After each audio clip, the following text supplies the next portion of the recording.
আসতেছি কিন্তু TVS Apache RTR 4V নিয়ে চমৎকার কিছু জিনিস পাবেন।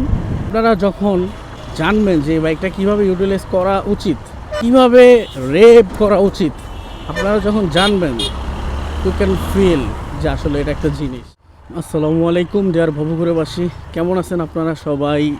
আজকে বের হইতে দেরি হয়ে গেছে বাসা থেকে, পুরো একটা মনে হয় ফাপড়ে পড়বো মনে হচ্ছে। এখন জানি না রোডের কন্ডিশন কি। অনেক সময় সারপ্রাইজিংভাবে রোড ফাঁকা থাকে রবিবার দিন, আবার অনেক সময় যেটা হওয়ার কথা প্রচণ্ড পরিমাণে জ্যাম সেটা থাকে।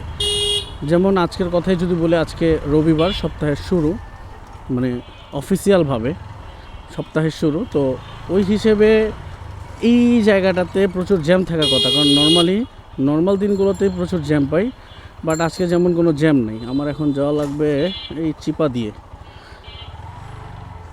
তো ছোট রোডের মধ্যে জ্যাম পাইলাম না, মানে এটা কি কোনো একটা পূর্বাভাস কি না যে আজকে মেন রোডটাও মোটামুটি ফাঁকা পাবো? দেখা যাক, যদি মেন রোড ফাঁকা পাই তাহলে আমার জন্য বেটার, কারণ আজকে আমার বের হতে লেট হয়ে গেছে। অফিস যে যাব পুরো ফাপড়ে পড়ে গেলাম। চলেন মেন রোডে যেয়ে কথা বলি। এই জায়গাটা হচ্ছে মিরপুর 1, একদম গোল চত্বরটা। এখানটাতে নর্মালি একটু জ্যাম থাকেই, তো এই জ্যামটা আসলে ধরা যায় না, কিন্তু আরও কিছু জ্যাম আছে অ্যাডিশনাল। যেমন এই জ্যামের চিপা চাপা দিয়ে দেখবেন আমি বের হয়ে গেছি, এখানে আটকানোর পসিবিলিটি নাই বললেই চলে। ও এখান দিয়ে একটা ফাঁকা পাইছি, দেখে এখান দিয়ে বের হইতে পারি কি না। তারপরে সামনে যে তো আর যাওয়ার জায়গা দেখতেছি না। না, রবিবারের ফিল দিয়ে দিছে, কাজ সারছে।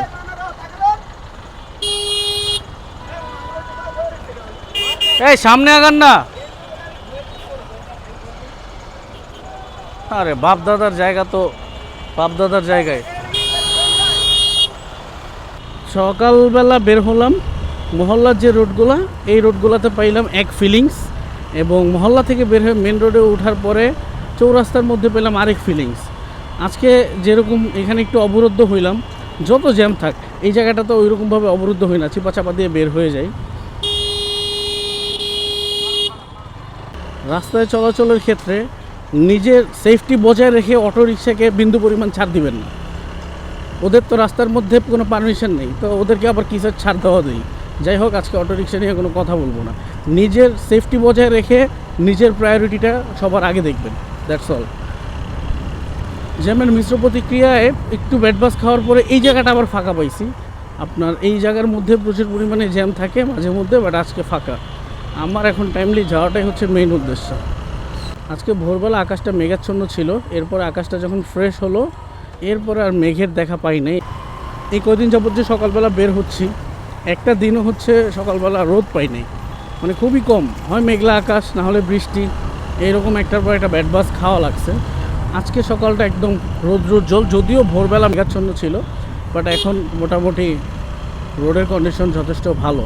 অ্যাজ এ নিউ ব্লগার হিসেবে আমি আপনাদেরকে হয়তো আরটিআরের কিছু ইনফরমেশন শেয়ার করতেছি একটু করে, বাট সেখানে যতটুকু রেসপন্স পাইছি আমার পার্সপেক্টিভ থেকে মনে হচ্ছে যে হ্যাঁ, এইটা ঠিক আছে। এবং আমি আস্তে ধীরে সামনে এই ব্লগের পরে আপনারা যে ব্লগটা দেখতে পারবেন, ওইখানে আমি আরটিআর নিয়ে আরও বেশ কিছু কথাবার্তা বলবো, এবং আমি আশা করি আপনাদেরকে যে টিপসগুলো দিব ওগুলো খারাপ হবে না, কারণ আমি অলমোস্ট 4 বছরের ওপরে আরটিআর 4V চালাইতেছি, এবং আমি ডাবল ডিস্ক চালাইছি, আমি সিঙ্গেল ডিস্ক এক্স কানেক্ট চালাইছি, এবং এখন ডাবল ডিস্ক ABS এটা চালাচ্ছি। তো মোটামুটি আমার টিভিএসের এই 4V ভার্সনটা নিয়ে যতটুকু এক্সপেরিয়েন্স আছে আমি আপনাদের সাথে এটা শেয়ার করব, এবং আমি চেষ্টা করব, কারণ টিভিএস নিয়ে বা অ্যাপাচি আরটিআর এই বাইকটা নিয়ে তো মানে প্রচুর পরিমাণে মানুষের মধ্যে দুইটা শ্রেণী আছে, একটা প্রচুর পরিমাণে হেটার্স এবং প্রচুর পরিমাণে লাভার্স। এখন মানুষের মধ্যে মিশ্র প্রতিক্রিয়া এটা থাকবেই, বাট আমি যা বলবো ওইটা ওই যে রিভিউয়ারদের মতো করে বলবো না ভাই, আমি বলবো হচ্ছে রিয়েল লাইফ ইউজার এক্সপেরিয়েন্সটা আপনাদের সাথে শেয়ার করব, টু বি অনেস্ট।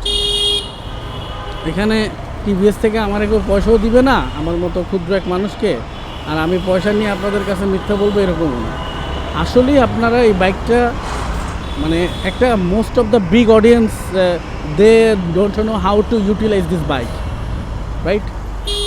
মানে আপনারা যখন জানবেন যে এই বাইকটা কীভাবে ইউটিলাইজ করা উচিত, কিভাবে রেপ করা উচিত, আপনারা যখন জানবেন, ইউ ক্যান ফিল যে আসলে এটা একটা জিনিস, এটা একটা মাল, সত্যি কথা। তো এইগুলি আমি আপনাদের সাথে শেয়ার করব যে আসলে আপনারা এটারে খারাটান ভাইবেন না, এটারে R15-এর কম্পিটিটর ভাইবেন না, 300 সিসির কম্পিটিটর ভাবার দরকার নাই। এইটারে ভাই এইটাই ভাবেন, 4B-রে 4B ভাবেন, এবং এটার ইউটিলাইজের জন্য যে সিস্টেমটা দরকার ওই সিস্টেমটা ইউজ করেন। Wow, that's it. তারপরে দেখবেন আপনার কাছে বাইকটা কি বুম লাগে, এবং the build quality was amazing. এই বাজেট সেগমেন্টের মধ্যে আপনার টিভিএসের বিল্ড কোয়ালিটি যথেষ্ট পরিমাণ ভালো। যাক, আমি এইসব পয়েন্টে আসবো, পরবর্তীতে আসবো আর কি। এখন আজকে আর এই বিষয় নিয়ে কথা বলতে চাচ্ছি না। কী ব্যাপার, সবাইকে আটকাচ্ছে? এখানে সবাইকে আটকাইতেছে কাগজের জন্য, A to Z, কাউকে বাদ দিতেছে না, সবাইকে চেক করতেছে। এটা খুব ভালো। ও, এই মোড়েও পুলিশ আটকাচ্ছে মনে হয়, ভালো। আমার মতে সব জায়গাতে ট্রাফিক দ্বারা। আচ্ছা, একটা জিনিস মানুষ অনেকে অভিযোগ করে, শুধু শুধু মামলা দেয়, হুদাই মামলা দেয়। ভাই, হুদাই কেমনে মামলা দেয়? হ্যাঁ, অনেক সময় রিজনলেস মামলা আছে, একেবারে নাই যে তা না।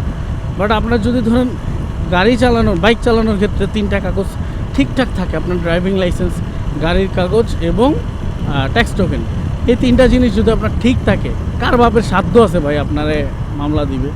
ওরা কোর্ট দেয় কোন জায়গাতে, মানে অবৈধভাবে। যে ধরেন এমন একটা ইউটার্ন, যে ইউটার্নে জীবনেও কল্পনা করা যায় না যে এটা রং ইউটার্ন, আপনি বুঝবেনই না, কিন্তু তারা ওই একটা চিপার মধ্যে, গোপের মধ্যে দাঁড়ায় থাকবে, এবং আপনি যখন বেরোবেন তখন আপনাকে বলবে এটা ইউটার্ন, খামোশ।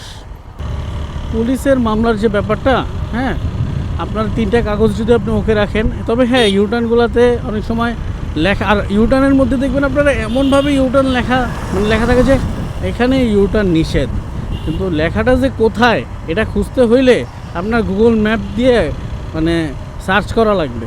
ধরেন একটা ইউটার্ন আছে, ওই ইউটার্নটা আপনি জানেন না যে আসলে এটা রং, বা ওইখানে ওরকমভাবে লেখাও নাই, বা বড় কোনো সাইনবোর্ড কিচ্ছু নাই, আপনি জানেন না যে ইউটার্ন এখানে নেওয়া নিষেধ, কিন্তু আপনি সামহাও ওইখানে ইউটার্ন নিয়ে নিছেন, আপনি কট খেয়ে যাবেন। যদি নিয়ে থাকে যে তারা মামলা দিবেই, তাহলে আপনারা কোনো না কোনো এক্সকিউজ আপনারা মামলা দিয়ে দিবে, বুঝছেন? যেমন ধরেন সাপোজ বাইক চালানোর ক্ষেত্রে আপনার কিন্তু বাইক চালানোর ক্ষেত্রে নিয়ম আছে যে স্যান্ডেল পরে কিন্তু আপনি বাইক চালাতে পারবেন না, কোনো স্লিপার বা স্যান্ডেল পরে। বাইক চালানোর ক্ষেত্রে নিয়ম হচ্ছে আপনার কেটস পরে বা শু পরে আপনার বাইক চালাতে হবে, যেটা আপনার পাটা ফুল কাভার আপ করা থাকবে। তারা চাইলে কিন্তু এই এক্সকিউজ দিয়ে আপনাকে মামলা দিয়ে দিতে পারবে। আমরা উচিত যে আমাদের প্রতিটা কাগজ সঠিকভাবে ঠিকঠাক করেই হচ্ছে রাস্তায় নামা, কারণ আমার টাকার বাইক, আমার তেলের বাইক, এবং আমি সরকারকে ট্যাক্স দিতেছি, সব কিছু করতেছি, আমি কেন নিজের অসচেতনতার কারণে মামলা খাবো? সবাই সব কিছু ঠিক রাখেন, এবং কাগজপত্র ঠিক থাকলে নিজের মধ্যে একটা কনফিডেন্স কাজ করে যে না, আমি বাংলাদেশে যেখানে যাই আমাকে মামলা দেওয়ার কোনো সুযোগ নেই। যাই হোক, অনেক কথাবার্তা বললাম, আজ এরা টপিক নিয়ে কথা বললাম, জানি না এই কথাতে আপনাদের কোনো উপকার আসবে কি না। তবে যদি আমার ভিডিওগুলো ভালো লাগে, ও হ্যাঁ, আসতেছি কিন্তু টিভিএস অ্যাপাচি RTR 4B নিয়ে চমৎকার কিছু জিনিস পাবেন। আর আমার ভিডিওটা লাইক করে দিবেন, চ্যানেলটাকে সাবস্ক্রাইব করে দিবেন, এইটুকুই আপাতত। আল্লাহ হাফেজ।